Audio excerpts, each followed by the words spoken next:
Good morning students, good morning.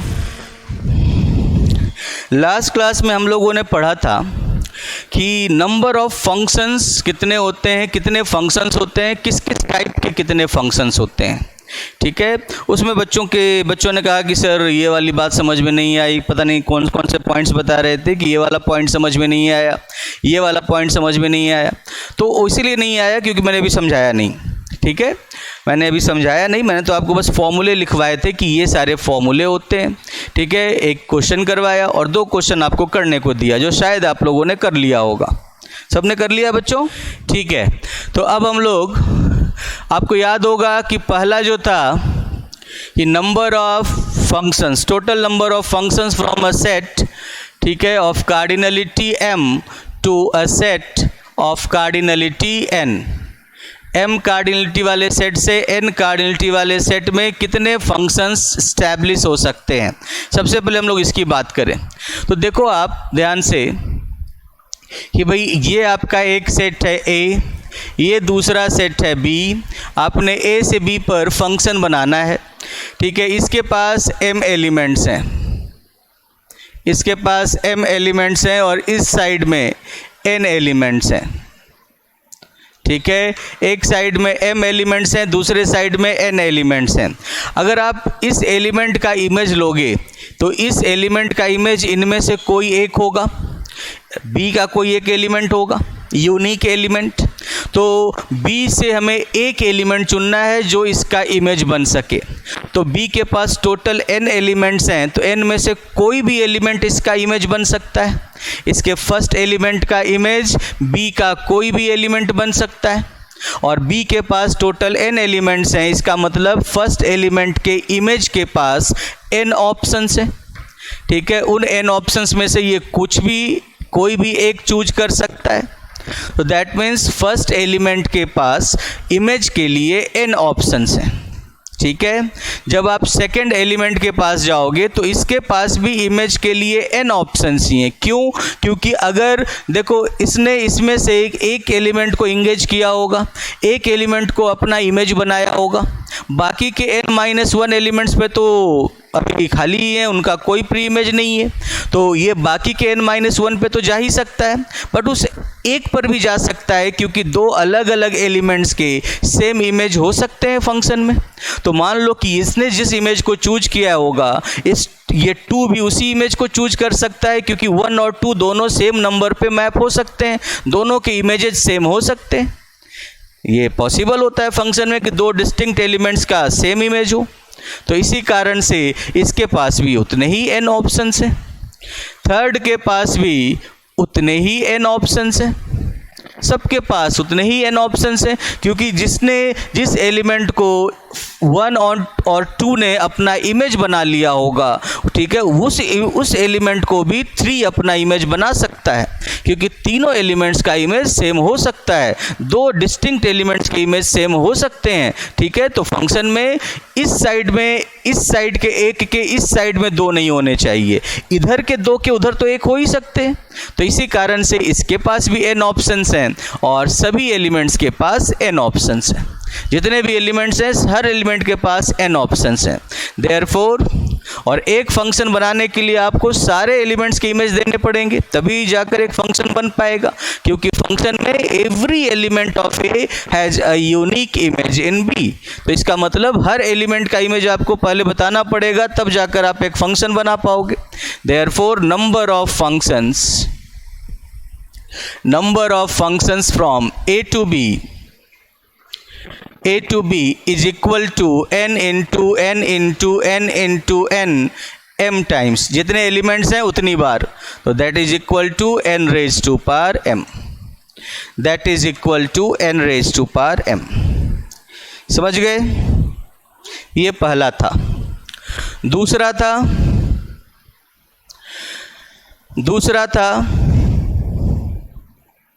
Number of 1 functions. फिर से a से b में जाओ, यहाँ पर m एलिमेंट्स हैं और राइट साइड में n एलिमेंट्स हैं। ए में m एलिमेंट्स हैं, राइट साइड में n एलिमेंट्स हैं। ये 1 2 3 4 5 डॉट डॉट डॉट m हो गया, और ये 1 2 3 4 डॉट डॉट डॉट n हो गया। ऐसे एलिमेंट्स हैं। ओके, अब खुद सोचो कि जब आपको 1 फंक्शन बनाना है तो 1 फंक्शन में डिस्टिंक्ट एलिमेंट्स के इमेजेस भी डिस्टिंक्ट होते हैं। इसका मतलब कि अब 1 का इमेज, अब 1 के इमेज के पास कितने ऑप्शंस हैं? अभी इसमें से सारे एलिमेंट्स ऐसे हैं जिनका कोई प्री इमेज अभी तक नहीं मिला है।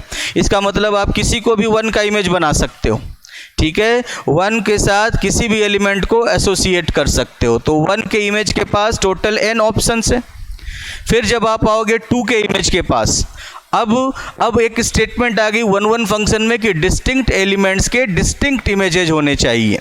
तो इसका मतलब अब 2 का इमेज वो नहीं हो सकता जो 1 का इमेज है। तो 1 ने एक एलिमेंट को तो अपना इमेज बना लिया, और वो अब 2 का इमेज हो नहीं सकता 1 फंक्शन में।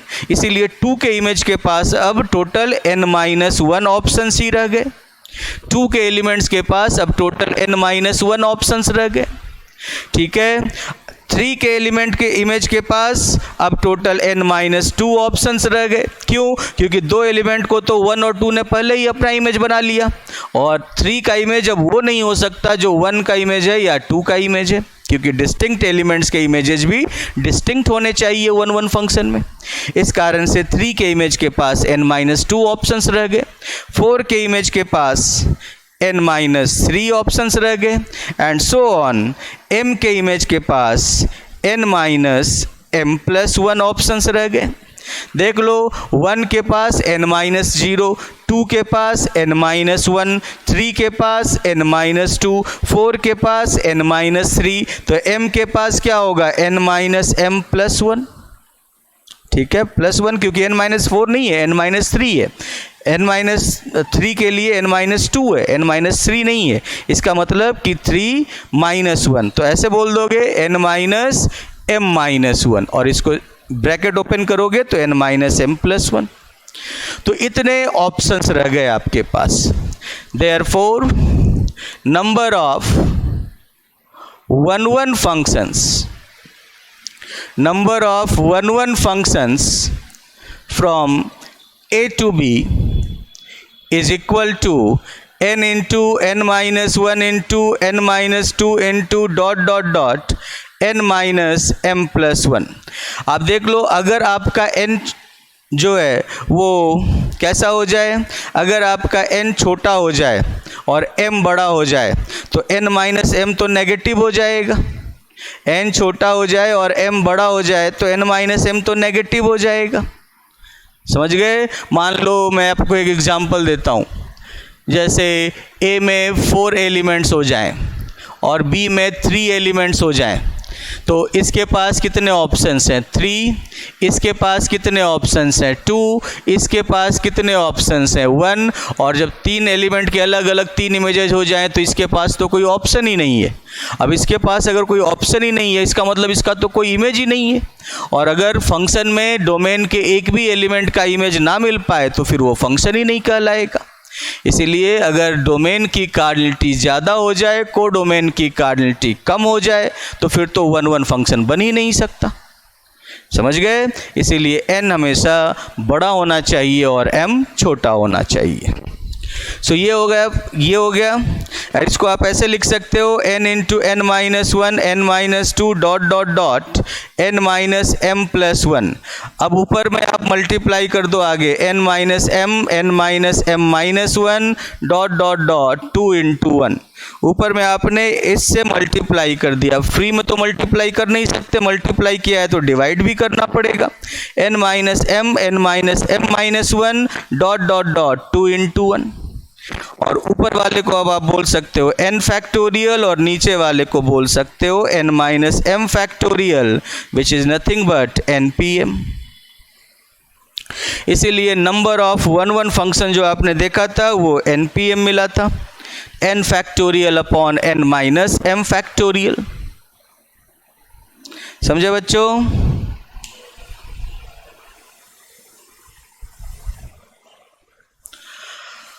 ओके बच्चों, मिटा दूं ऊपर।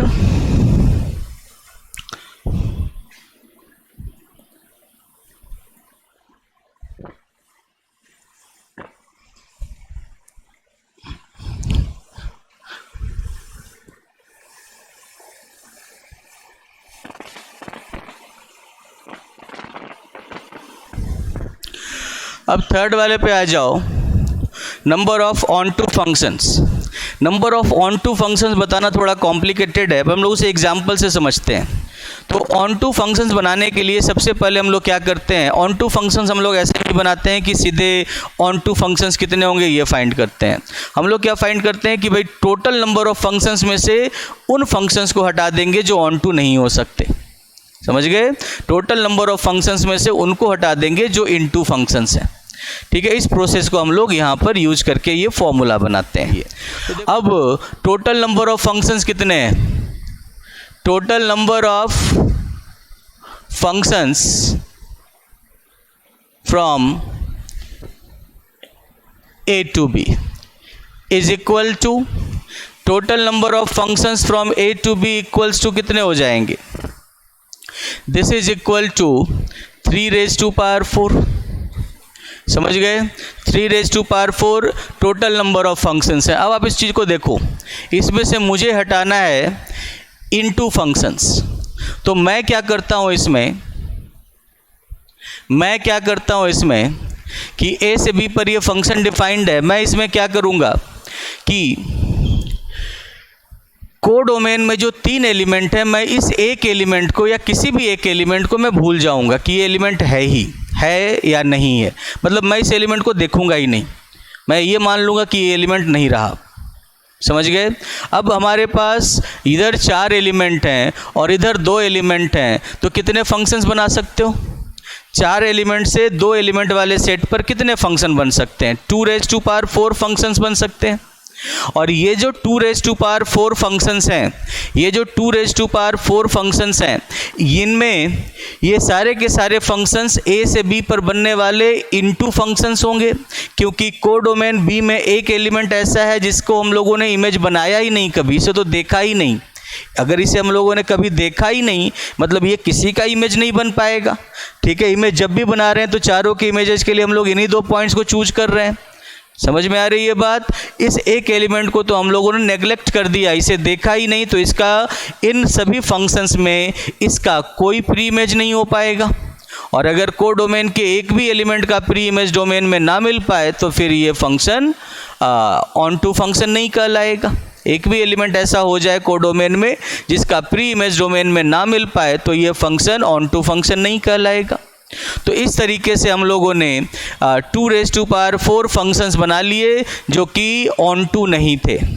ठीक है, अब आपने एक एलिमेंट इसे हटाया, आप जरूरी थोड़ी कि तीसरा ही हटाओ। अगर आपने दूसरे को हटाया तो फिर 2 raised to power 4 फंक्शंस बन जाएंगे फर्स्ट और थर्ड को लेकर, और या आपने पहले को हटाया तो फिर ये इन दोनों को लेकर, सेकंड और थर्ड को लेकर फिर से 2 raised to power 4 फंक्शंस बन जाएंगे। तो इसका मतलब इन तीनों में से, ये जो कोडोमेन में 3 पॉइंट्स हैं, इन तीनों में से आप किसी भी एक को चुनकर उसे हटा सकते हो 3C1 तरीके से। ठीक है, 3 पॉइंट में से एक पॉइंट को कितने तरीके से चुन सकते हो? 3C1।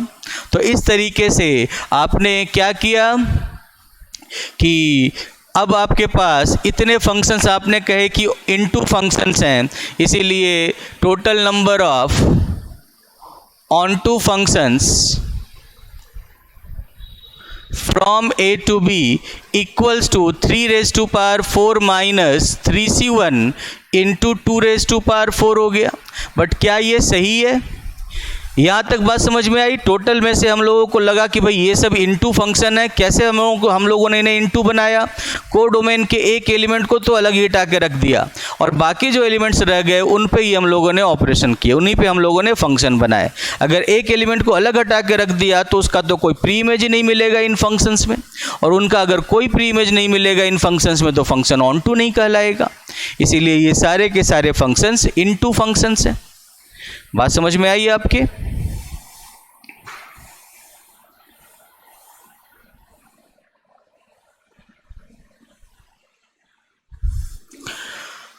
ओके, ये सारे इनटू फंक्शंस हैं।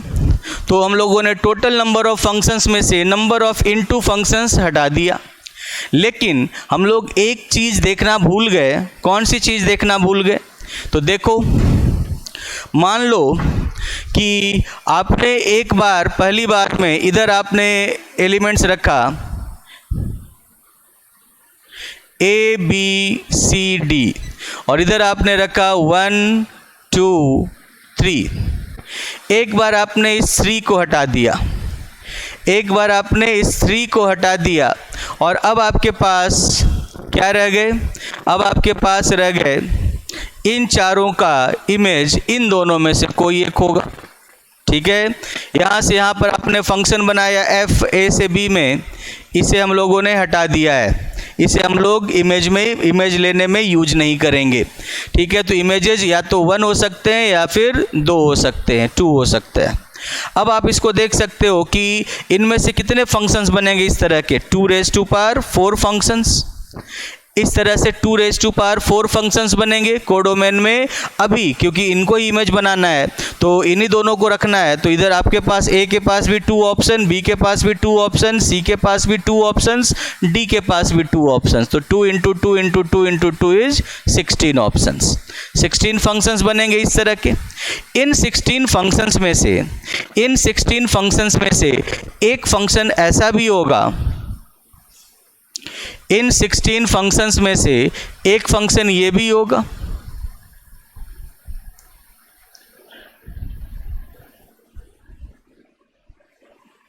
इसे तो आपने हटा ही दिया, इसे तो आपने रखा ही नहीं है, बट इनमें से एक फंक्शन ये भी होगा, ये इस पे गया, ये इस पे गया, ये इस पे गया, ये इस पे गया। इन 16 में से एक फंक्शन ये भी होगा, बाकी 15 और होंगे, बट एक तो ये होगा, सारे एलिमेंट्स 1 पे मैप हो गए। समझ में आई बात? अच्छा, फिर अगला केस आप ले लो, फिर से आप ले लो ए बी, फंक्शन बना लो F A B C D 1 2 3। अब खुद देखो आप यहाँ पे, इस बार हम लोगों ने 3 को ना हटाकर हम लोगों ने 2 को हटा दिया। इस 2 को अब इमेज नहीं बनाना। फिर आपके पास कितने टोटल नंबर ऑफ फंक्शंस हो जाएंगे इस टाइप के? 16 फंक्शंस फिर से हो जाएंगे। जब 2 को हटाया तो तभी तो 3C1 किया था, एक बार में 3 को हटाया, एक बार में 2 को हटाया, एक बार में 1 को हटाया, तो इतने इनटू फंक्शन बनेंगे। लेकिन जब आपने इस टाइप का फंक्शन बनाया, इसमें भी जो 16 फंक्शन बने, इन 16 फंक्शंस में से एक फंक्शन ये भी होगा,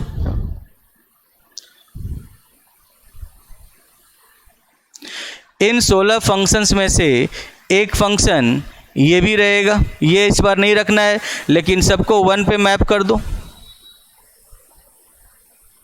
1 और 3 अब इमेज में रहना था। 1 और 3 में से अब कोई भी इमेज ले सकते हो, तो आप एक ऑप्शन ये भी है कि चारों का इमेज 1 ही ले लो। ठीक है, यहाँ पर 1 और 2 में से कुछ भी ले सकते थे, आपने चारों का इमेज 1 ले लिया। इस केस में इन 16 में भी चारों का इमेज 1 ले लिया। अब आप खुद देखो कि ये जो फंक्शन है, जब चारों का इमेज 1 हो रहा है, ये जो फंक्शन है वो इस 16 में भी काउंट हो गया और इस 16 में भी काउंट हो गया। ये सेम फंक्शन है ना, चारों एलिमेंट्स का इमेज 1। ये फंक्शन इन 16 में भी आपने काउंट कर लिया और इस फंक्शन को इन 16 में भी आपने काउंट कर लिया, दो बार काउंट कर लिया। अब दो बार काउंट करोगे तो फिर एग्जैक्ट नंबर तो नहीं मिल पाएगा। अब एक नंबर को आप जिसे एक बार काउंट करना है, एक ही चीज़ को आप दो बार काउंट कर लोगे, तो फिर कैसे आप कह पाओगे कि भाई टोटल नंबर ऑफ एलिमेंट्स या total number of on-to function सही है? दो बार तो नहीं कर सकते काउंट। इसका मतलब एक बार आपको ऐड करना पड़ेगा। कितना ऐड करना पड़ेगा? तो अब आपको ऐड करना पड़ेगा 3C2 इंटू 2 में से 1 हटा दो, क्योंकि अब सबका इमेज 1 जा रहा है, 1⁴। 3C2 इंटू 1⁴ क्यों? क्योंकि ये एक आपको मिला जो कॉमन मिला, ऐसे ही दूसरा कॉमन कौन सा मिलेगा? ऐसे ही जब आप दूसरा कॉमन देखोगे तो देख सकते हो, मैं दूसरा कॉमन बना देता हूँ यहाँ पर, A B C D 1 2 3। ठीक है, एक बार में आप 1 हटा दो और सबको आप 2 पे मैप कर दो, और एक बार में आप A B C D 1 2 3। ठीक है, एक बार में आप 3 हटा दो और तब आप सबको 2 पे मैप कर दो। देख लो, ये 16 एलिमेंट कौन से बने जिसमें 1 मिसिंग था, 1 को हटाकर जो हम लोगों ने 16 फंक्शन बनाए, और ये 3 को हटाकर हम लोगों ने 16 फंक्शंस बनाए। बट ये जो फंक्शन है वो 1 को हटाकर जो 16 फंक्शन बने उसमें भी दिख रहा है, और 3 को हटाकर जो 16 फंक्शंस बने उसमें भी दिख रहा है। दो बार आ गया तो इसे भी ऐड करना पड़ेगा, वहाँ पर एक यहाँ पर भी ऐड करना पड़ेगा। 2 बार कैसे काउंट करोगे एक ही चीज़ को। और तीसरा थर्ड केस भी आप देख सकते हो। थर्ड केस में A B C D 1 2 3, आपने एक बार 1 को हटा दिया और सबको 3 पर मैप कर दिया, और दूसरी बार में A B C D 1 2 3, इस बार में आपने 2 को हटा दिया और सबको 3 पर मैप कर दिया। सो 1 को हटाने के बाद जो 16 फंक्शन बने और 2 को हटाने के बाद जो 16 फंक्शन बने उसमें ये वाला फंक्शन तो दोनों में आ रहा है, दोनों में कॉमन है। तो इस तरह से आप देख सकते हो कि जो 3 फंक्शंस हैं 3C2, 2 हटाने के बाद 3C2 क्यों किया, क्योंकि इन तीनों केस में देखो हम लोगों ने 2 एलिमेंट हटाए हैं और इमेज 1 को बनाया है, तो ये वाले आपको ऐड करने पड़े क्योंकि ये 2 बार काउंट हो गए थे। समझ में आई ये बात? तो इसीलिए ये formula 3⁴ minus 3C1 into 2⁴ plus 3C2 into 1⁴ हुआ। समझ गए? 3C2 इंटू 1⁴ हुआ।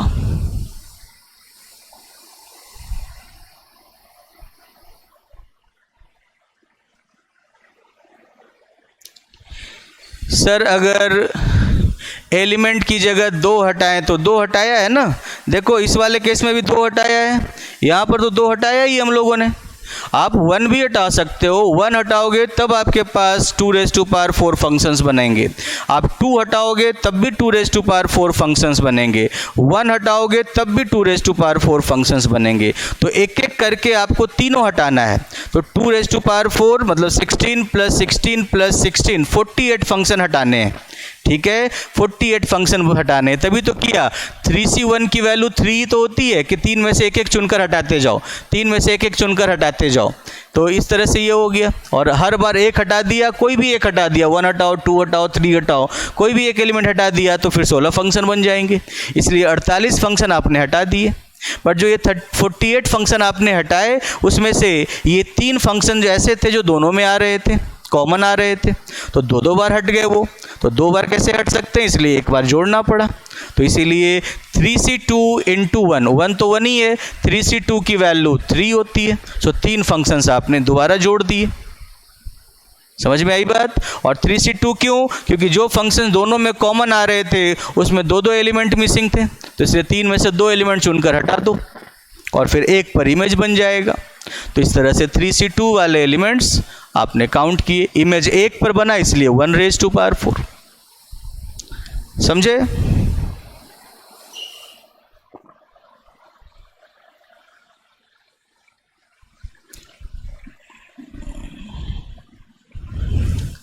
एक क्वेश्चन है कि एक बच्चा पूछ रहा है कि नेग्लेक्ट 2 एलिमेंट्स करें तो।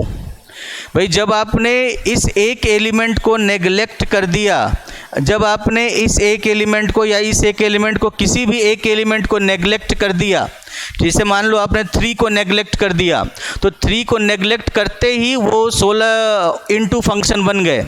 उन 16 इंटू फंक्शंस में वो सब भी इंक्लूडेड हैं जिसमें 2 बार 2 एलिमेंट्स नेग्लेक्ट हुए होंगे, वो अलग से करने की ज़रूरत नहीं है।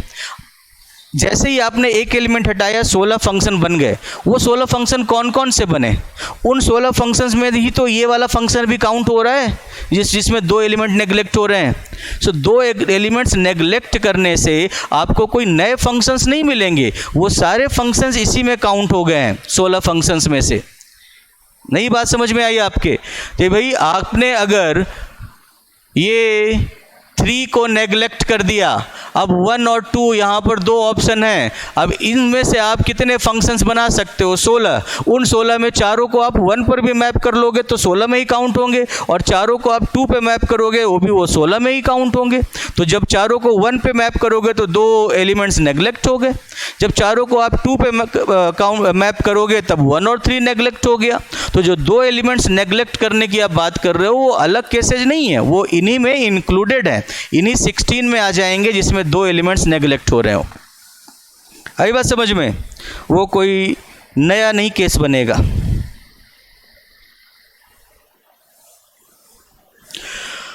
ओके स्टूडेंट्स, तो इस तरीके से ये number of onto functions का फॉर्मूला बनता है। अब इन जनरल देखो, जब आपको total number of onto functions निकालना होता है तो सबसे पहले आप क्या करते हो? n raise to power m। n raise to power m का मतलब total number of functions. Total number of functions निकाल लिया, उसके बाद उसमें से हम लोगों ने सब्ट्रैक्ट कर दिया। कितना सब्ट्रैक्ट कर दिया? उसमें से हम लोगों ने सब्ट्रैक्ट कर दिया कि भाई एक एक एलिमेंट को हटाकर जो बाकी n-1 एलिमेंट्स रह गए हैं उन पर मैपिंग करेंगे। तो एक एलिमेंट को आपने नेग्लेक्ट कर दिया, एक एलिमेंट को हटा दिया कोडोमेन में से, तो इसका मतलब क्या हुआ? अब फंक्शन इनटू फंक्शन बनने लगे। तो एक एलिमेंट को हटा दिया तो n-1 रह गए कोडोमेन में, और डोमेन में तो m एलिमेंट्स थे ही। तो इतने फंक्शन बनेंगे एक एलिमेंट को हटाकर। बट वो एक एलिमेंट n में से कोई भी एक हो सकता है, जैसे इसमें 1 भी हो सकता है, 2 भी हो सकता है, 3 भी हो सकता है। तो n में से कोई भी एक एलिमेंट हो सकता है, इसीलिए कितने हटाने पड़ेंगे? nc1 into n-1 raise to power m। But इसमें आपने किन को बार बार काउंट कर लिया? 2 बार काउंट कर लिया, जिसमें 2 एलिमेंट्स हटे थे। अब 2 एलिमेंट्स हटे थे, उनको आपने 2 बार काउंट कर लिया तो एक बार जोड़ना पड़ेगा। तो इसीलिए nc2 जिनमें 2 एलिमेंट हटे, nc2। अब 2 एलिमेंट हटने के बाद कितने रह गए? n-2 रह गए कोडोमेन में एलिमेंट्स। 2 एलिमेंट्स आपने नेग्लेक्ट कर दिया तो n में से 2 हट गए तो n-2 रह गए। अब कोडोमेन में n-2 एलिमेंट्स हैं और डोमेन में m एलिमेंट्स हैं, तो कितने फंक्शन बनेंगे? n-2 raise to power m। फिर ऐसे ही इसमें जब आपने हटाया तो 3 वाले अब फिर आपको हटाने पड़ेंगे इसमें से। मतलब ये इंक्लूजन एक्सक्लूजन प्रिंसिपल जो आपको याद होगा शायद, इंक्लूजन एक्सक्लूजन प्रिंसिपल जिसमें हम ये सारे काम करते थे। ठीक है, इसको ऐसे लिखते हैं, देखो ये ज़्यादा क्लियर अगर आप देखोगे तो दिस माइनस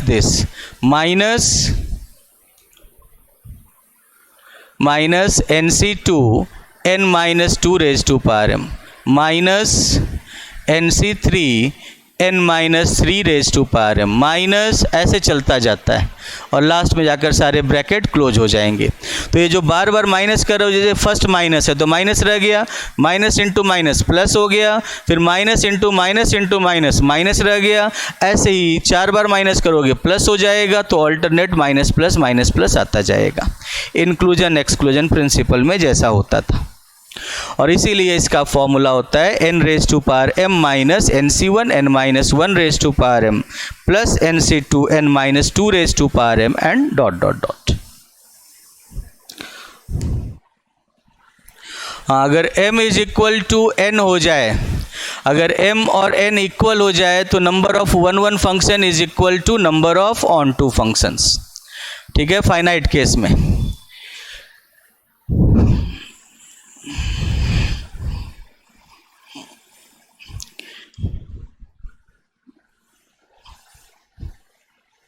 अब देख सकते हो कि जैसे if m is equal to n,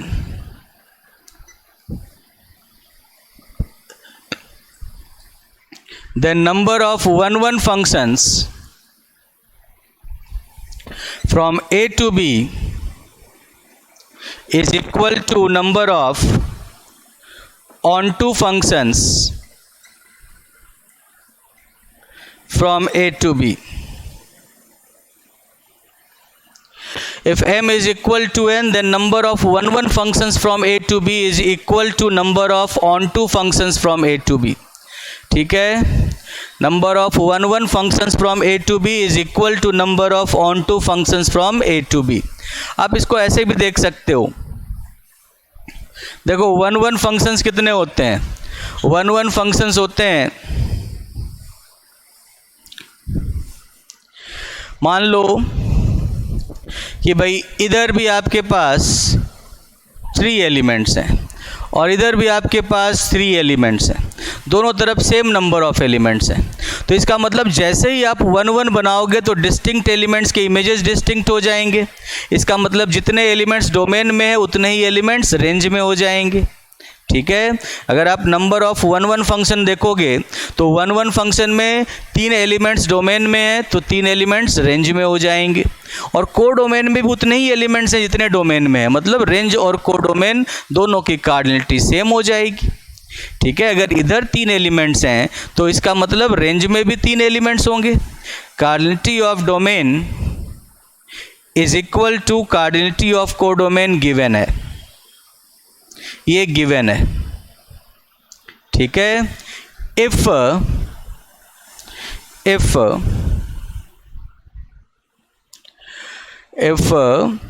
f is 1 1, अगर आपका फंक्शन 1 1 हो जाए देन कार्डिनलिटी ऑफ डोमेन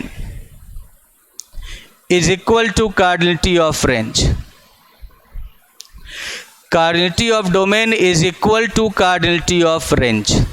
और अगर ऐसा हो जाए cardinality of domain is equal to cardinality of range, then cardinality of range, इन दोनों को कंबाइन कर लो, cardinality of range is equal to cardinality of codomain. This implies range is equal to codomain in finite sets. Finite set में ऐसा होता है। ठीक है, अगर ये फाइनाइट सेट होंगे दोनों तभी ऐसा होगा। And this implies F is onto, जिस फंक्शन के लिए रेंज और कोडोमेन इक्वल हो जाए वो फंक्शन ऑन टू हो जाएगा। तो अगर आपका फंक्शन 1 1 हो जाएगा तो वो फंक्शन ऑन टू हो जाएगा। Conversely F is onto, that means range is equal to codomain.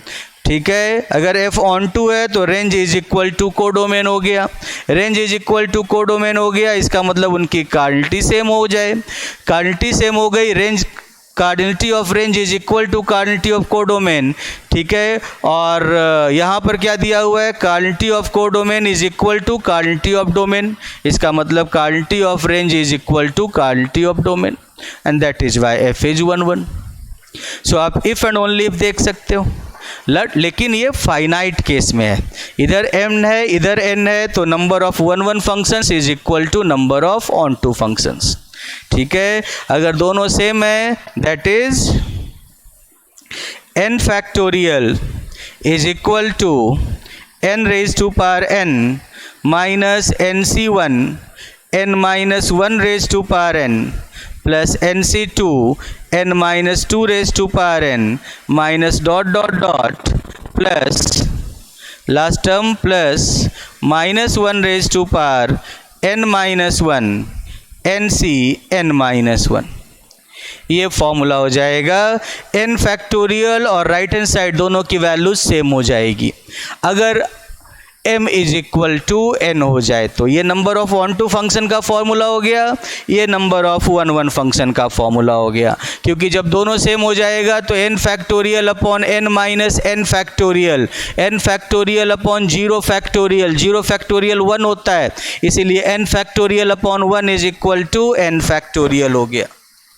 आई बात समझ में? This is equal to n factorial हो गया। तो इस कारण से अगर 1 1 m और n इक्वल हो जाए तो number of 1 1 functions is equal to number of onto functions.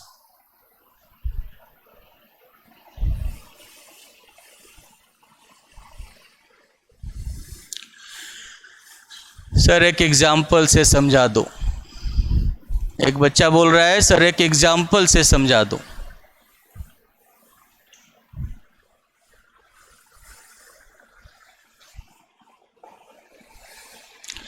देखो यहाँ पर आप देख पाओगे कि नंबर ऑफ, मान लो cardinality of A is equal to आपने ले लिया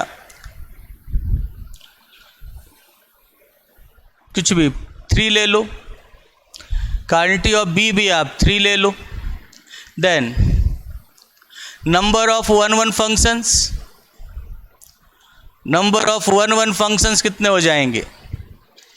3 factorial upon 3 minus 3 factorial which is equal to 3 factorial equals to 6 and number of onto functions कितने हो जाएंगे?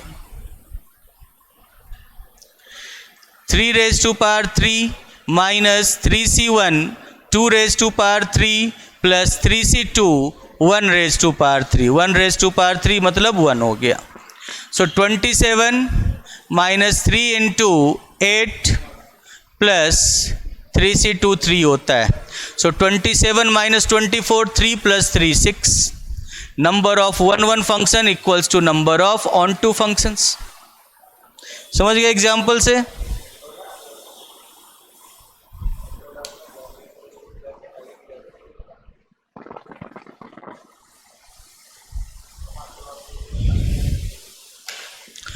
ओके बच्चों, मिटा दूं? अब मिटा दूं?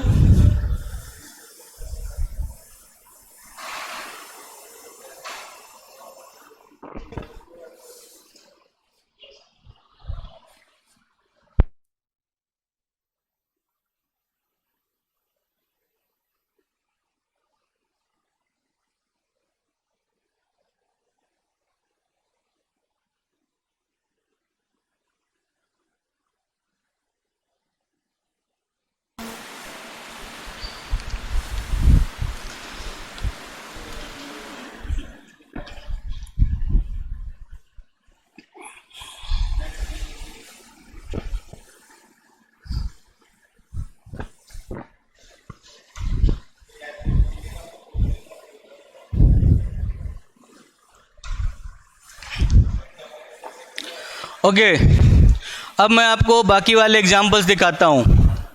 ये यूनिवर्सल सेट है,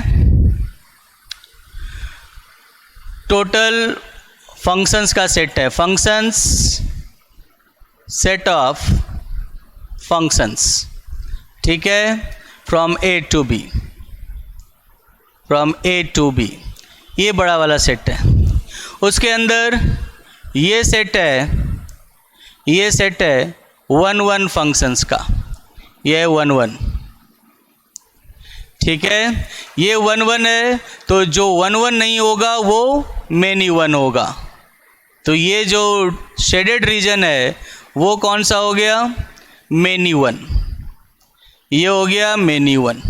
so total number of functions में से आप नंबर ऑफ 1 1 फंक्शंस को हटा दोगे तो आपको मिल जाएगा नंबर ऑफ मेनी 1 फंक्शंस. यहाँ से आपको मिल जाएगा नंबर ऑफ मेनी 1 फंक्शंस. ये आपका हो गया सेट ऑफ ऑल फंक्शंस, और ये आपने बना लिया ऑन टू फंक्शंस. अब टोटल नंबर ऑफ फंक्शंस में से आप अगर ऑन टू फंक्शंस को हटा दोगे तो ये जो शेडेड रीजन आपको मिल रहा है, ये शेडेड रीजन है. कौन सा रीजन हो जाएगा? ये into functions. So total number of functions में से आप ऑन टू हटा दो, आपको मिल गया इनटू फंक्शंस का सेट. ये देखो, ये हो गया 1 1, ये हो गया ऑन टू, तो ये हो गया 1 1, ये हो गया ऑन टू. तो ये कौन सा रीजन हो गया? 1 1 ऑन टू फंक्शन. यहाँ पर जो शेडेड रीजन है वो कौन सा रीजन बना? 1 1 एंड ऑन टू फंक्शन. समझ गए? 1 1 एंड ऑन टू फंक्शन. तो 1 1 एंड ऑन टू फंक्शन निकालना आपने देख ही लिया था. ये हो गया 1 1, ये हो गया ऑन टू. अब देखो, आपको चाहिए मेनी 1 ऑन टू, मतलब जो 1 1 के बाहर है. मेनी 1 कहाँ है? 1 1 के बाहर. ऐसा जो 1 1 के बाहर है लेकिन ऑन टू के अंदर है. आपको अगर मेनी 1 ऑन टू चाहिए, मेनी 1 ऑन टू चाहिए, तो इसका मतलब 1 1 के बाहर हो तभी मेनी 1 पे रहेगा, मेनी 1 के अंदर रहेगा. और ऑन टू भी हो मतलब ऑन टू के अंदर हो. सो ऑन टू के अंदर और 1 1 के बाहर कौन सा रीजन है? ऑन टू के अंदर और 1 1 के बाहर कौन सा रीजन हुआ? ये हुआ रीजन मेनी 1 ऑन टू. तो इसके लिए आप जब मेनी वन ऑन टू निकालोगे तो टोटल ऑन टू में से आप इस वन वन ऑन टू को सब्ट्रैक्ट कर दो। मेनी वन ऑन टू निकालने के लिए पूरे ऑन टू में से अगर आपने इस वन वन ऑन टू को सब्ट्रैक्ट कर दिया तो मेनी वन ऑन टू मिल गया। मेनी वन हो मतलब वन वन के बाहर हो, और ऑन टू हो तो ऑन टू के अंदर हो। तो ऑन टू के अंदर और वन वन के बाहर क्या मिलेगा, ये वाला शेडेड रीजन। और इसको निकालने के लिए इसकी क्वालिटी कैसे निकालोगे, टोटल ऑन टू के नंबर में से वन वन ऑन टू के नंबर को सब्ट्रैक्ट कर दो। समझे? उसके बाद आप आ जाओ, वन वन इन टू। ठीक है, ये वन वन है और ये ऑन टू है। सो वन वन इंटू निकालने के लिए क्या करोगे, वन वन होना चाहिए लेकिन ऑन टू के बाहर होना चाहिए। इंटू होने का मतलब ऑन टू के बाहर। सो वन वन हो लेकिन ऑन टू के बाहर हो। सो वन वन इंटू कहाँ पे होगा, ये रीजन होगा, वन वन के अंदर लेकिन ऑन टू के बाहर। तो इसको निकालने के लिए क्या करोगे आप, total number of functions from A to B, total one one functions from A to B में से वन वन ऑन टू इस वाले पार्ट को सब्ट्रैक्ट कर दोगे तो वन वन इंटू मिल जाएगा। So number of one one functions में से number of bijective function subtract कर दो, आपको वन वन इंटू मिल गया। And finally many one into,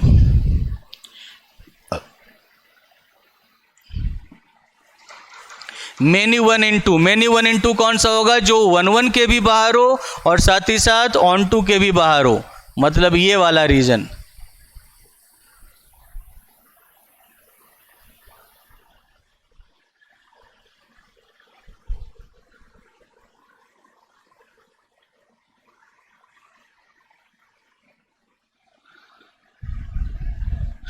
ये वाला रीजन होगा many one into, one one और ऑन टू दोनों के बाहर। तो आप क्या करोगे इसमें, पहले तो टोटल नंबर ऑफ फंक्शंस, पहले तो आपने क्या किया, total number of functions, total number of functions पूरा रेक्टेंगल हो गया। इसमें से आपने इसको हटा दिया, one number of one one functions को हटा दिया। Okay, number of one one functions हटा दिया। फिर आपने इसे भी हटा दिया, number of onto functions हटा दिया। लेकिन आपने जब इसे हटाया तब भी ये काउंट हो गया क्योंकि ये वन वन के अंदर था। जब आपने इसे हटाया तब भी ये काउंट हो गया क्योंकि ये ऑन टू के भी अंदर था। तो ये जो वन वन ऑन टू वाला रीजन था ये वन वन के अंदर भी था, उसमें भी हटाने में काउंट हो गया। और ये ऑन टू के भी अंदर था तो इसमें भी काउंट हो गया। मतलब ये वाला जो रीजन है दो दो बार हट गया। अब जो एक चीज़ है आप उसे दो बार कैसे हटा सकते हो, तो एक ही बार, तो फिर काउंटिंग गलत हो जाएगी। इसका मतलब दो बार गलती से हट गया आपसे, इसलिए एक बार आपको जोड़ना पड़ेगा। सो इसलिए number of one one onto function. और इस तरह से आप देख सकते हो कि हर टाइप के जो फंक्शंस हैं वो इन तीनों से वन वन ऑन टू और बाइजेक्टिव से निकाले जा सकते हैं। इनसे हर टाइप के फंक्शंस आप निकाल सकते हो। आई बात समझ में बच्चों?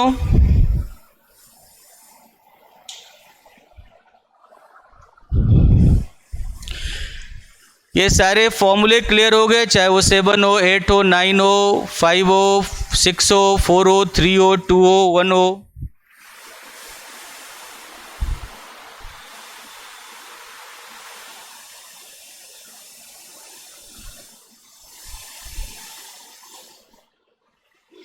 ओके, तो फिर अब मिटा दूं इन्हें।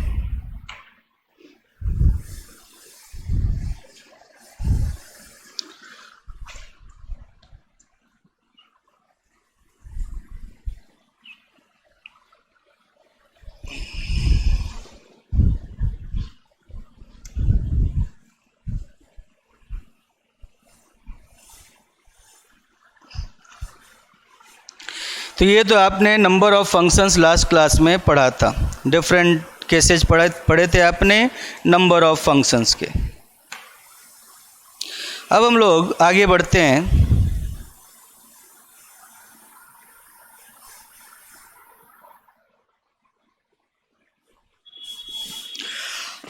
अब हम लोग सेट्स की बात करते हैं। फंक्शन आप लोग समझ गए, वापस सेट पे आ जाते हैं। types of sets based on cardinalities. उनकी कार्डिनलिटीज पर सेट्स को हम लोग किस टाइप से डिवाइड करेंगे इसकी बात करते हैं.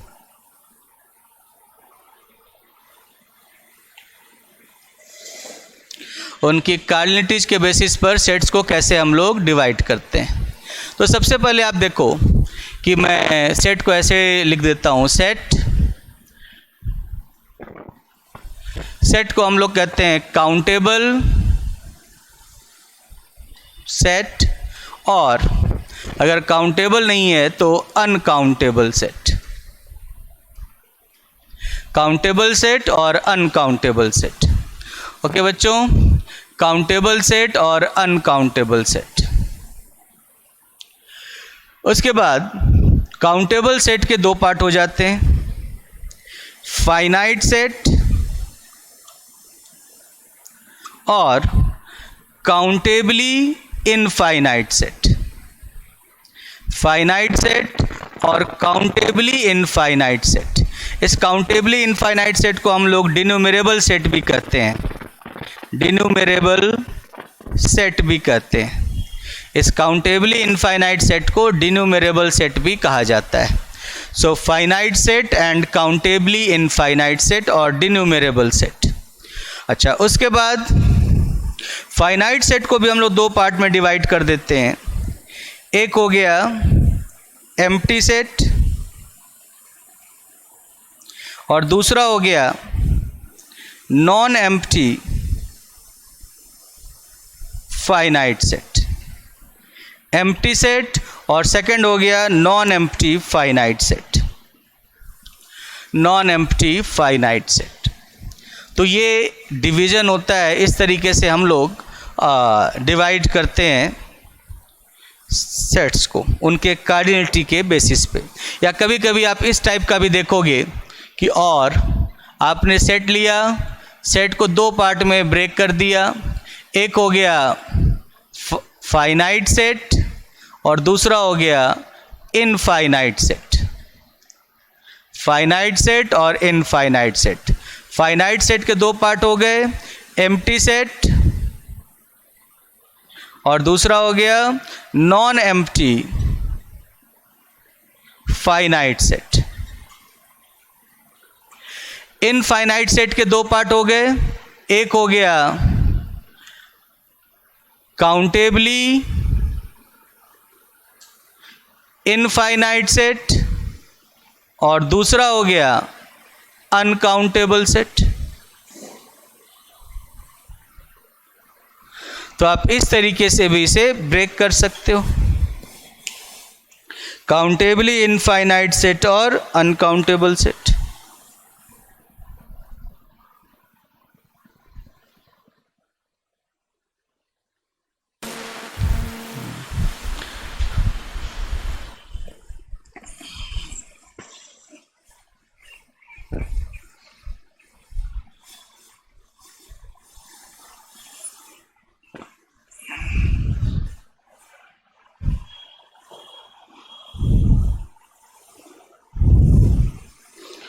ओके, अब हम लोग इसे डिफाइन करते हैं कि किस टाइप के सेट को कैसे कहा. लेकिन उसके पहले एक और डेफिनेशन मैं आपको बता दूं. पहले सिमिलर सेट्स किसे कहते हैं. Similar sets, two non empty sets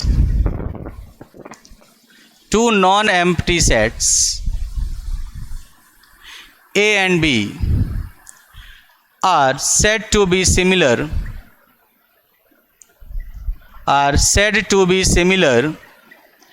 if there exists a 1-1 correspondence. If there exists a 1-1 correspondence between them, अगर ए और बी के बीच में 1-1 कॉरेस्पॉन्डेंस एग्जिस्ट करता है तो हम लोग कहते हैं कि ए और बी सिमिलर सेट्स हैं। 1-1 correspondence means bijective map, bijective function. अगर ए और बी के बीच में 1-1 कॉरेस्पॉन्डेंस या बाइजेक्टिव फंक्शन एग्जिस्ट करता है, एग्जिस्ट करने का मतलब एक भी मिल जाए, ऐसा नहीं है कि आप ये कहना चाह रहे हो कि भाई ए और बी के बीच में जो भी फंक्शन बने वो बाइजेक्टिव ही हो, ऐसा तो कभी संभव नहीं है। क्योंकि ए और बी, ए एक सेट हो गया, बी एक सेट हो गया, ए के एलिमेंट्स हैं, बी के पास भी एलिमेंट्स हैं। आप एक फंक्शन तो हमेशा ऐसा बना सकते हो कि भाई सारे एलिमेंट्स एक पर ये मैप कर दिया, क्यों बाइजेक्टिव बनेगा? तो इसलिए ये कोई ज़रूरी नहीं है कि हमेशा हर फंक्शन ही बाइजेक्टिव बने, but there exist a bijective function. अगर एक सिंगल बाइजेक्टिव फंक्शन भी एग्जिस्ट कर जाए तो हम लोग कहते हैं कि दोनों सिमिलर सेट्स हैं। तो सिमिलर सेट्स का मतलब हुआ there exist a bijective function between A and B, between them. तो ये सिमिलर सेट्स कहलाते हैं। सो similar sets are always equivalent sets, so they have same cardinalities,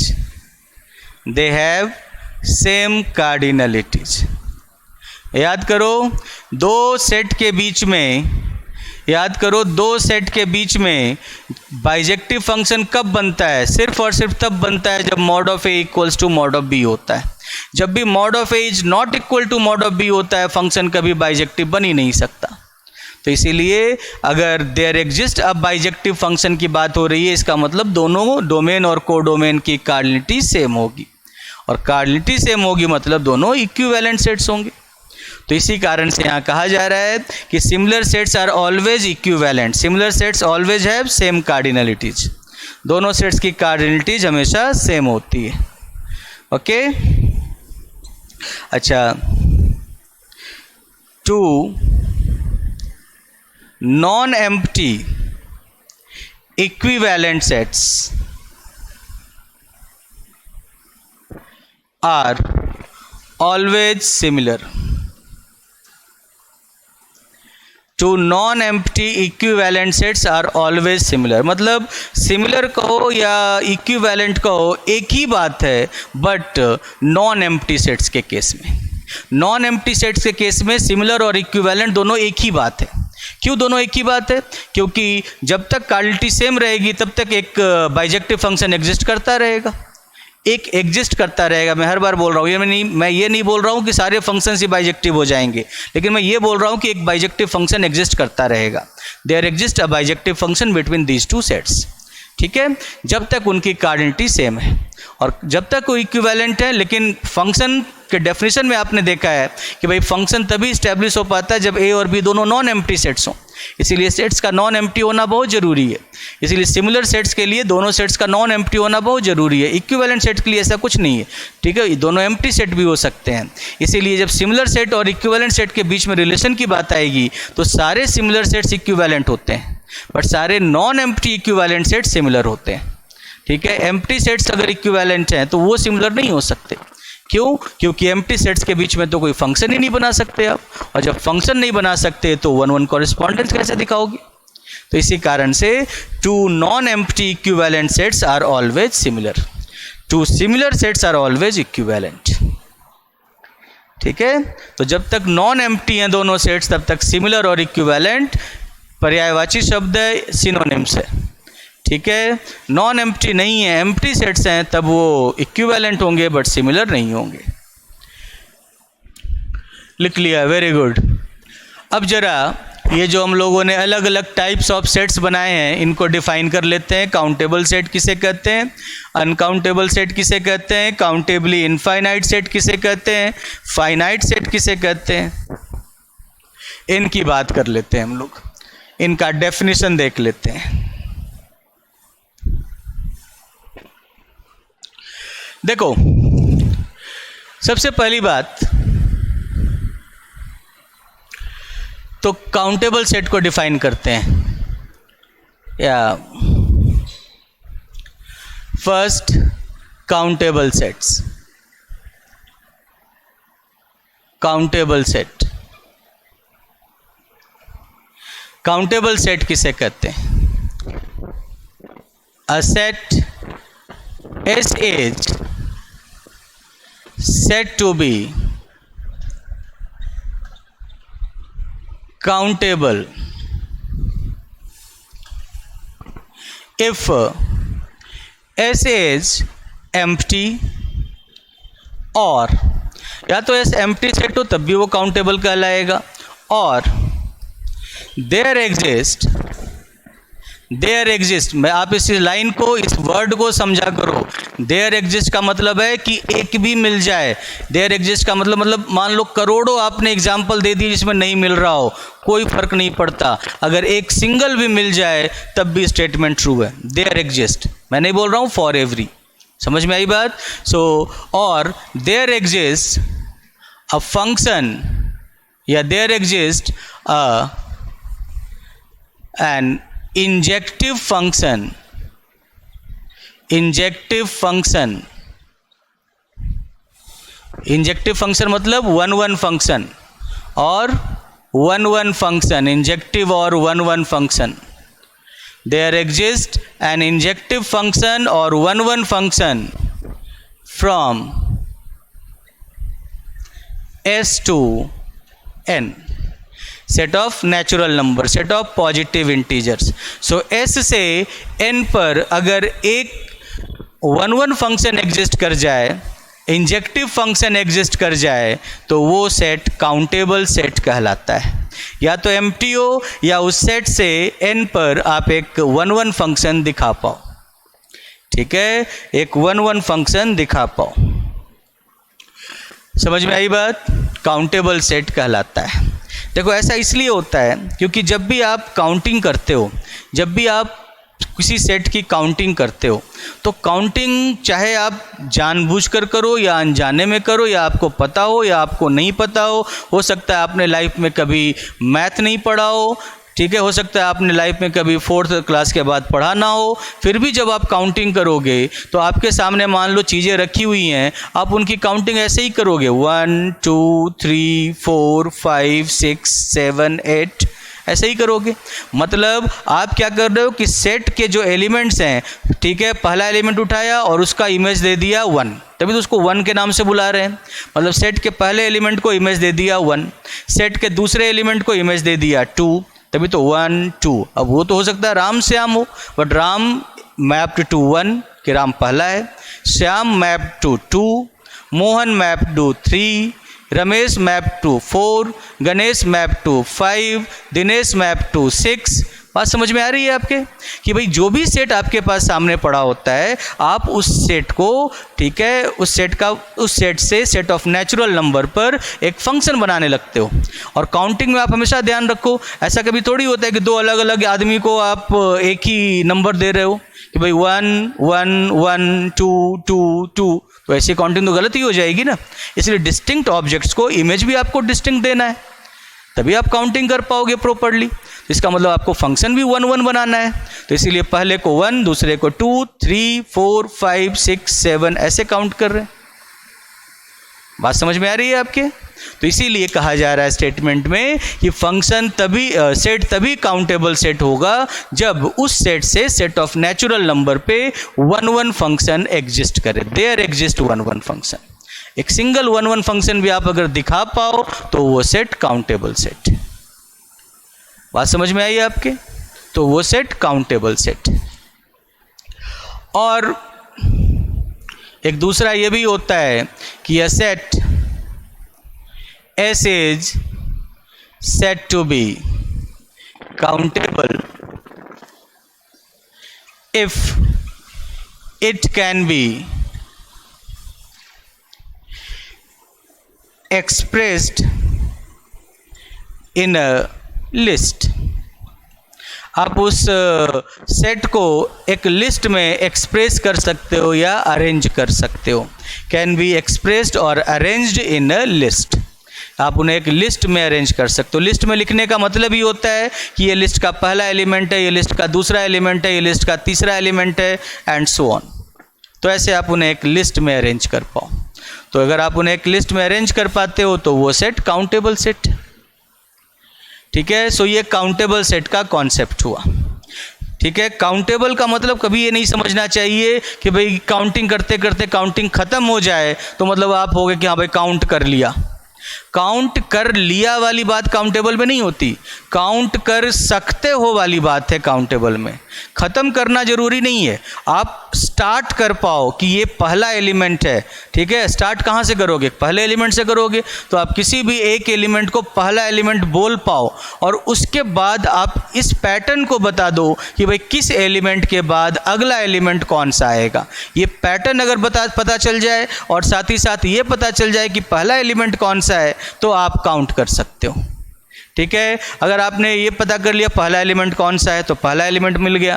फिर आपको ये भी पता है कि भाई किसके बाद अगला एलिमेंट कौन सा आने वाला है। इसका मतलब पहला पता चलते ही आपको पता चलेगा कि दूसरा कौन सा आने वाला है। फिर दूसरा पता चल गया तो उसके बाद अगला कौन सा आने वाला पता है तो आपको पता चल जाएगा तीसरा कौन सा आने वाला है। फिर तीसरा पता चल गया तो आपको ये भी पता है कि हर एलिमेंट के बाद अगला कौन सा आने वाला है। ये पैटर्न आपको पता है तो तीसरा पता चलते ही आपको चौथा पता चल जाएगा। ऐसे ही आप इस चीज़ को आगे लेकर जा सकते हो और ये इन्फिनिटी तक आप काउंट कर सकते हो। Set of natural number countable है, सारे नंबर्स को आप काउंट कर सकते हो। काउंट कर सकने का मतलब करते करते रुक जाना नहीं है, करते जाना है और आप करते जाओ अगला एलिमेंट मिलता जाए। ठीक है, तो वो सेट काउंटेबल सेट। बात समझ में आई? या तो ये इन्फिनिटी तक मिलता चला जाए या आगे जाकर सेट के सारे एलिमेंट खत्म हो जाएं तब वो सेट काउंटेबल है। अगर आगे जाकर सारे सेट के सारे एलिमेंट खत्म हो गए, काउंट हो गए तो वो फाइनाइट सेट हो गया। काउंट नहीं हो पाए और इन्फिनिटी तक काउंट करते चलते जा रहे हो तो वो काउंटेबली इनफाइनाइट हो गया। यही है। ठीक है, सो काउंटिंग का मतलब काउंटिंग स्टार्ट करना और किसके बाद कौन सा एलिमेंट काउंट करना है इस पैटर्न का पता लगाना होता है। काउंटेबल का मतलब काउंटिंग खत्म करना नहीं होता, वो फाइनाइट का मतलब होता है कि काउंटिंग स्टार्ट कर ली और काउंटिंग खत्म कर दी। ये बात समझ में आई आपके? ओके, तो काउंटेबल सेट लिख लिया। मैं इनके एग्जांपल्स दूंगा आपको, लेकिन पहले सारे डेफिनेशन लिखवा देता हूं। Second is uncountable set. देखो ये आपका काउंटेबल सेट है। ठीक है, ये आपका काउंटेबल सेट है और अनकाउंटेबल कौन सा? जो काउंटेबल ना हो वही अनकाउंटेबल होता है। So a set S is said to be uncountable. A set S is said to be uncountable. किसी सेट S को अनकाउंटेबल सेट कहा जाता है if there does not exist or there cannot exist, if there cannot exist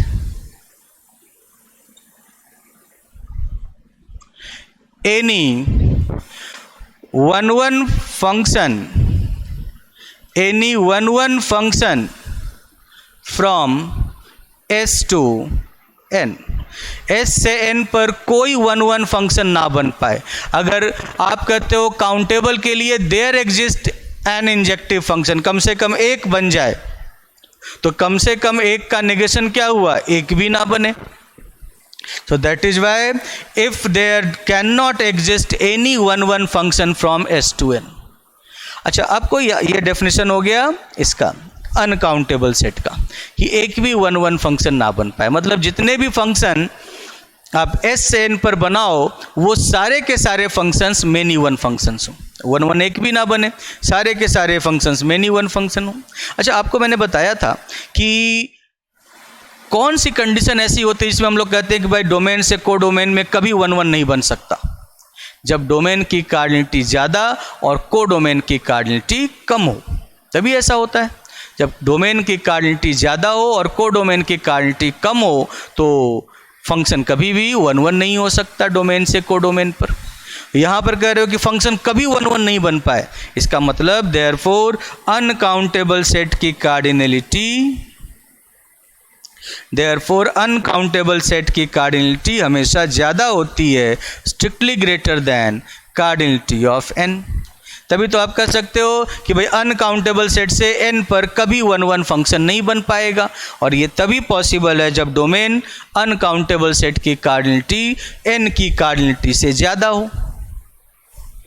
okay, तो ये uncountable set का definition हुआ कि सेट से n पर अगर आप कभी 1 1 ना बना पाओ, इसका मतलब जितने भी बना रहे हो सारे के सारे मेनी 1 है, तो वो सेट अनकाउंटेबल सेट कहलाएगा।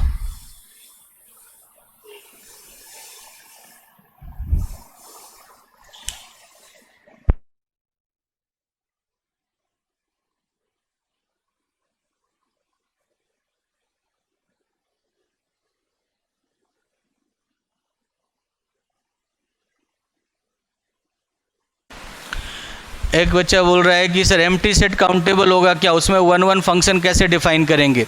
एम्प्टी सेट में 1 1 फंक्शन कैसे डिफाइन करेंगे? नहीं करेंगे। इसी कारण तो एम्प्टी सेट को अलग से लिखा गया कि इफ़ एस इज एम्प्टी और there exist an injective function. इसका मतलब एम्प्टी को भी काउंटेबल में काउंट करना है, लेकिन एम्प्टी सेट को इस तरीके से डिफाइन नहीं कर सकते, इसीलिए एम्प्टी सेट को अलग से लिख दिया गया कि इफ़ एस इज एम्प्टी और दिस कंडीशन इज ट्रू। समझ गए? तो एम्प्टी सेट में 1 1 फंक्शन क्या, फंक्शन ही नहीं बना सकते एम्प्टी सेट से किसी सेट पे, तो इसीलिए उसको अलग से लिखना पड़ा यहाँ पर कि इफ़ एस इज एम्प्टी। अगर एम्प्टी सेट पे भी आप बना सकते तो ये अलग से लिखने की ज़रूरत ही क्या होती। इसमें फाइनाइट को अलग से नहीं लिखा गया, काउंटेबली इनफाइनाइट को अलग से नहीं लिखा गया, लेकिन एम्प्टी को अलग से लिखा गया। इसका मतलब एम्प्टी इस कंडीशन पे फिट नहीं बैठ पाता, इसलिए उसे अलग से लिखना पड़ा। समझ गए? तो इसलिए एम्प्टी को आप इसमें क्यों फिट बिठा रहे हो, वो अलग से लिखा हुआ है। एम्प्टी सेट से आप फंक्शन बना ही नहीं सकते कभी। ओके बच्चों, मिटा दूं?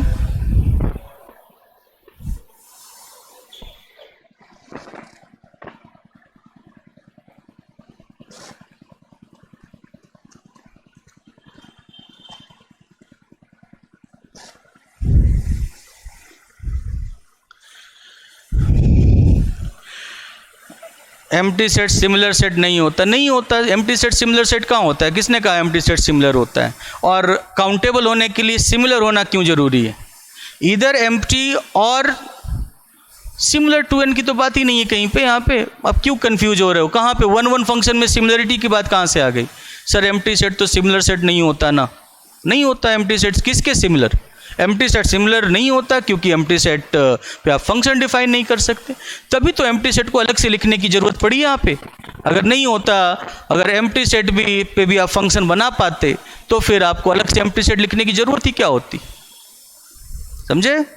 और एक बच्चा पूछ रहा है कि सर 1 1 और 1 1 कॉरेस्पॉन्डेंस, 1 1 फंक्शन और 1 1 कॉरेस्पॉन्डेंस दोनों सेम है? नहीं, दोनों सेम नहीं है। 1 1 फंक्शन तो 1 1 फंक्शन है, 1 1 कॉरेस्पॉन्डेंस जो होता है वो 1 1 एंड ऑन टू फंक्शन है। सो 1 1 कॉरेस्पॉन्डेंस का मतलब बाइजेक्टिव फंक्शन है, 1 1 फंक्शन मतलब 1 1 फंक्शन है। समझ गए? तो 1 1 कॉरेस्पॉन्डेंस ज़्यादा स्ट्रिक्ट कंडीशन है, 1 1 प्लस ऑन टू। ठीक है?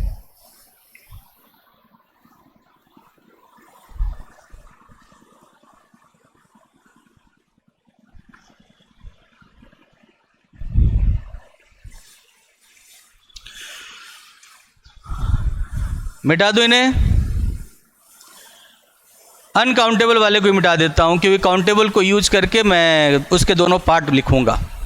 ठीक है? लिख ही लिया होगा आपने सब कुछ।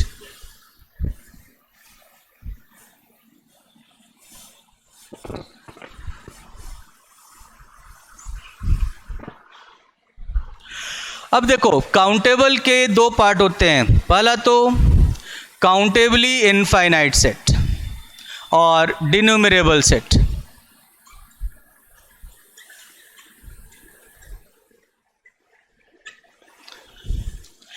देखो यहां पर काउंटेबल है तो एक 1 1 फंक्शन एग्जिस्ट करना तो पक्की बात है, ये तो आप मानते हो।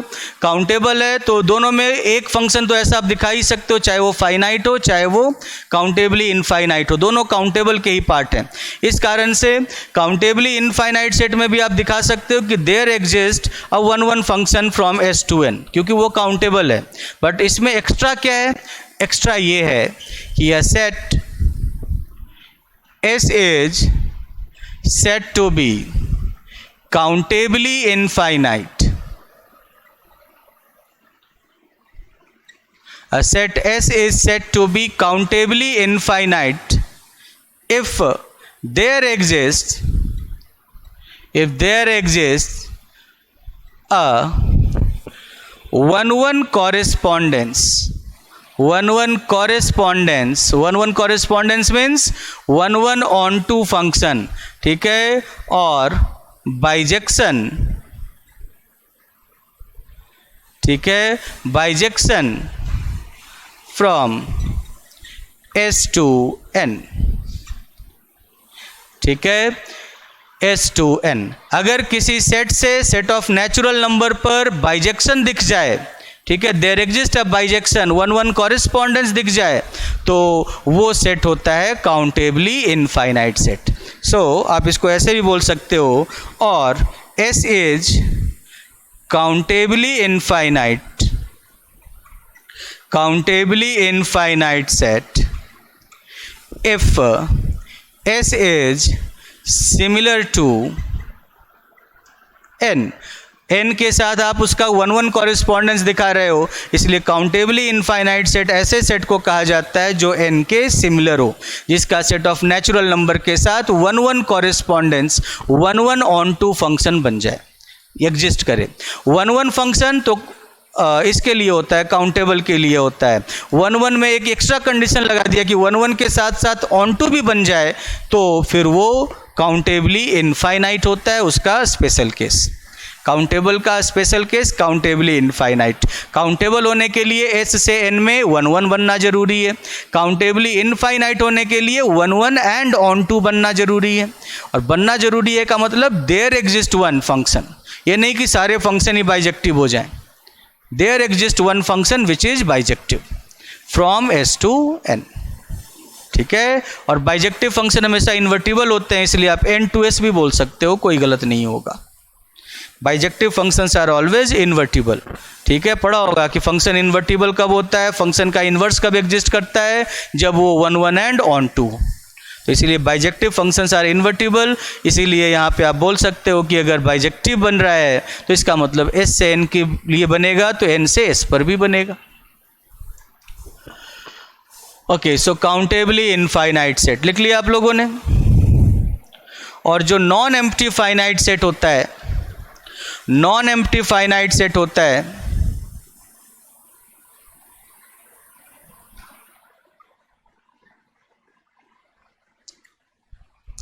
ये भी काउंटेबल सेट का ही एक केस हुआ। इसका मतलब इसमें भी 1-1 फंक्शन बनेगा S से N में, ये बात तो पक्की है कि there exist 1-1 function from S to N, इसमें भी ट्रू है। बट इसमें था कि 1-1 के साथ साथ ऑन टू भी बन जाए, बट इसमें उसका नेगेशन है कि ऐसा काउंटेबल सेट जो काउंटेबली इनफाइनाइट ना हो और एम्प्टी ना हो, वो नॉन एम्प्टी फाइनाइट होगा। इसका मतलब फंक्शन बने, 1-1 फंक्शन बने, लेकिन 1-1 के साथ ऑन टू फंक्शन ना बने, बाइजेक्टिव फंक्शन ना बने। 1-1 फंक्शन तो एग्जिस्ट करे, बट जो भी 1-1 फंक्शन हो वो बाइजेक्टिव ना हो, क्योंकि बाइजेक्टिव अगर एग्जिस्ट कर जाता है तब तो फिर वो काउंटेबली इनफाइनाइट हो जाएगा। इसलिए आप क्या लिखोगे कि a set S is said to be non empty finite set, non-empty finite set. A set S is said to be non-empty finite set if every 1-1 function from S to N, every 1-1 function from S to N is into function। जो भी आप 1-1 function बनाओ S से N में, सब के सब into हों, मतलब ऑन टू कभी ना बन पाए, 1-1 के साथ ऑन टू कभी ना मिल पाए, और इस कारण से आप कह सकते हो कि वो नॉन एम्प्टी फाइनाइट सेट है। अगर आप कहते हो कि भाई इस सेट पर कभी ऑन टू फंक्शन नहीं बन पाएगा, किसी सेट पर आप कहते हो कभी ऑन टू फंक्शन नहीं बन पाएगा, इसका मतलब डोमेन की कार्डिनलिटी कम और को डोमेन की कार्डिनलिटी ज़्यादा है। सो इन दिस केस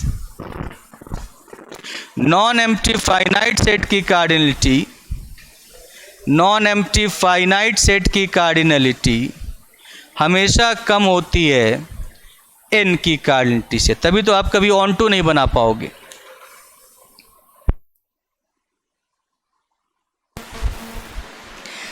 एक बच्चा क्वेश्चन पूछ रहा है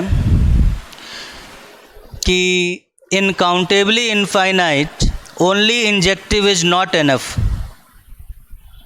no, only uncountably infinite only injective is not enough.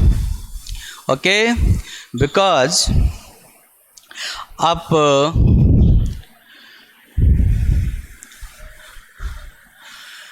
Set ले लिया आपने S और दूसरा ले लिया N। S में आपने एलिमेंट्स ले लिया, S में आपने ले लिया 1 2 3, 3 एलिमेंट्स ओनली, एंड N में आपने ले लिया 1 2 3 4 dot dot dot, and you can show N injective function from S to N। So S से n पर आपने एक इंजेक्टिव फंक्शन बना दिया, 1 1 फंक्शन बना दिया, तो क्या S काउंटेबली इनफाइनाइट सेट हो गया? देयर एग्जिस्ट अब an injective function from S to N। अगर यही स्टेटमेंट एनफ होता काउंटेबली इनफाइनाइट के लिए, तो फिर तो ये काउंटेबली इनफाइनाइट सेट होता, क्योंकि इस सेट से n पर आप एक 1 1 फंक्शन दिखा पा रहे हो। तो सेट से n पर अगर आप 1 1 फंक्शन दिखा पा रहे हो, और सिर्फ इतना ही दिखाने से अगर ये फंक्शन काउंटेबली इनफाइनाइट हो जाए, then this set is countably infinite set. But this is not true, this set is a non empty finite set. ठीक है, तो यहाँ पे आप 1 1 फंक्शन चाहे जितनी मर्जी बना लो, ऑन टू एक भी नहीं बना पाओगे। 1 1 फंक्शन एग्जिस्ट करे लेकिन ऑन टू फंक्शन एग्जिस्ट ना करे। ठीक है, जितने भी 1 1 फंक्शन बने सब के सब इनटू हों। आप देखो इतने सारे मिसिंग है, इनका कोई प्री इमेज नहीं है, 1 1 फंक्शन है लेकिन इनटू है। आप कोई भी 1 1 फंक्शन बना लो इस सेट से n पर, सारे के सारे इनटू होंगे। That is why this set is countably this set is non empty finite set. So countably infinite होने के लिए there exist a bijective function necessary है। ठीक है, 1 1 function only is not enough.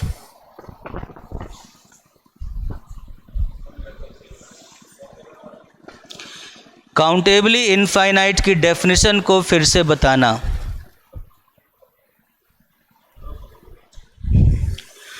Countably infinite की definition को फिर से बताऊं तो देखो, कोई भी सेट काउंटेबली इनफाइनाइट सेट कहलाता है अगर उस सेट से, कोई भी सेट काउंटेबली इनफाइनाइट सेट कहलाता है अगर उस सेट से सेट ऑफ नेचुरल नंबर पे आप एक बाइजेक्टिव फंक्शन दिखा पाओ।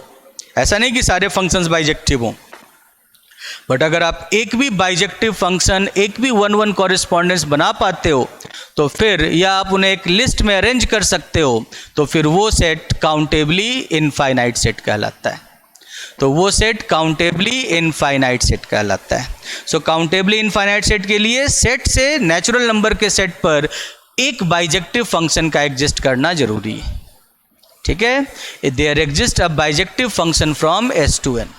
अगर ऐसा हो जाए तो फिर वो क्या हो जाएगा? Countably infinite set.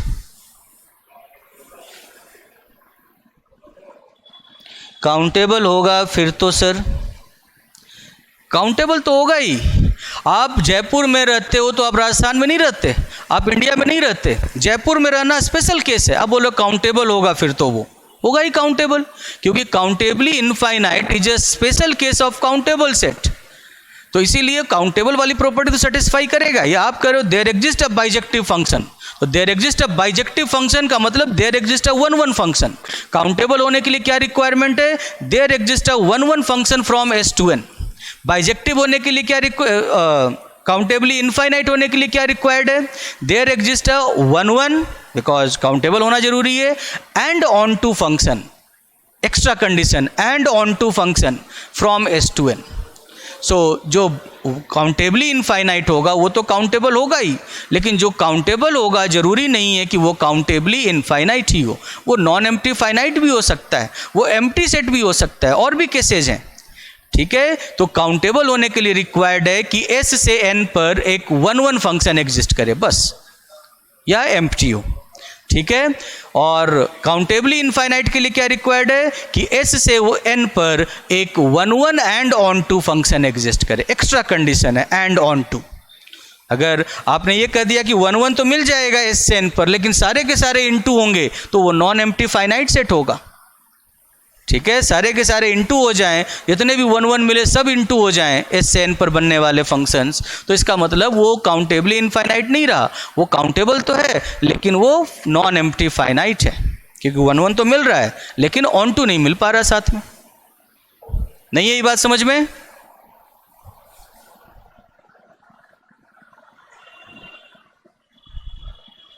ओके, तो मिटा दूं बच्चों इन डेफिनेशंस को। ये सारे डेफिनेशन समझ गए होंगे आप लोग।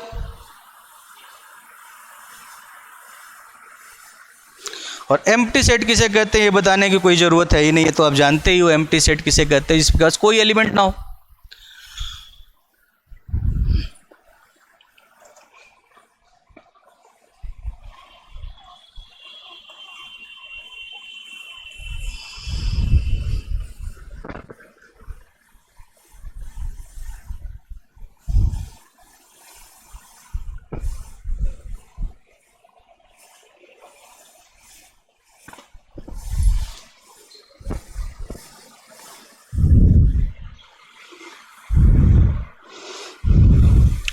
तो इस तरह से अगर मैं इनको समराइज करूं तो मैं यहाँ पर सेट्स लिख देता हूं।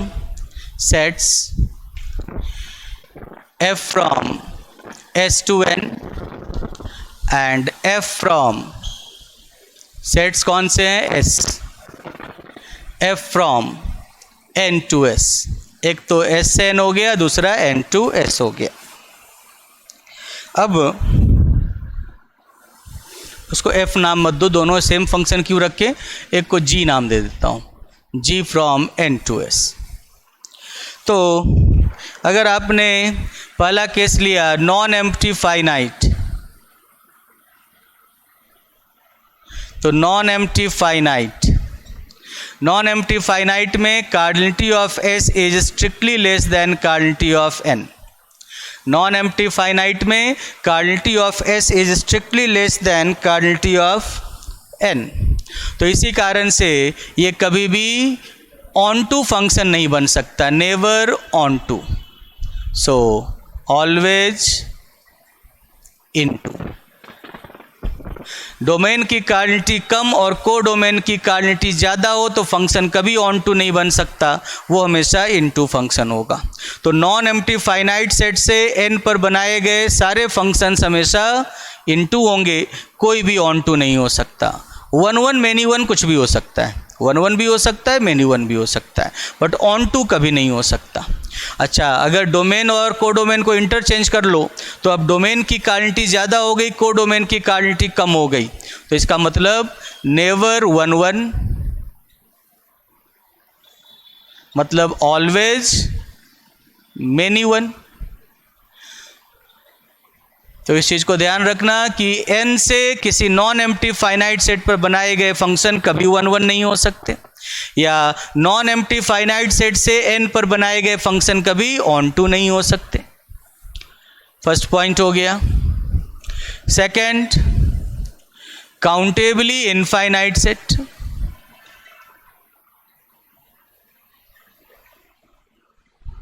काउंटेबली इनफाइनाइट सेट के केस में क्या होता है, cardinality of s is equal to cardinality of n।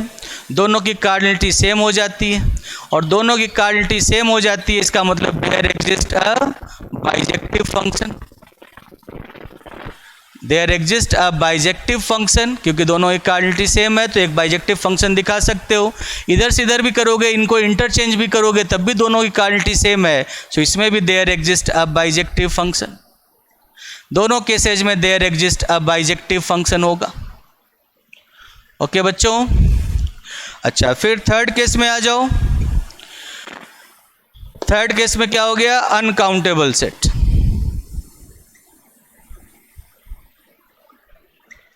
Uncountable set के केस में क्या होता है, cardinality of s is greater than cardinality of n। याद करो, cardinality of S is greater than cardinality of N, तभी तो एस से एन पर अगर डोमेन की कार्डिनिटी ज़्यादा हो, को डोमेन की कार्डिनिटी कम हो, तो आप कभी भी 1-1 फंक्शन नहीं बना सकते। इसका मतलब नेवर 1-1। अनकाउंटेबल सेट से एन पर आप कभी भी 1-1 फंक्शन नहीं बना सकते। इसका मतलब ऑलवेज मेनी 1। और अगर आपने डोमेन को डोमेन को इंटरचेंज कर दिया तो अब डोमेन की कार्डिनिटी कम हो गई, को डोमेन की कार्डिनिटी ज़्यादा हो गई, तो इस केस में आप कभी भी ऑन टू नहीं बना सकते, नेवर ऑन टू। और ऑन टू नहीं बन सकता, that means always into. ऐसा फंक्शन हमेशा इनटू फंक्शन होगा। ओके बच्चों, ऐसा फंक्शन हमेशा इनटू फंक्शन होगा।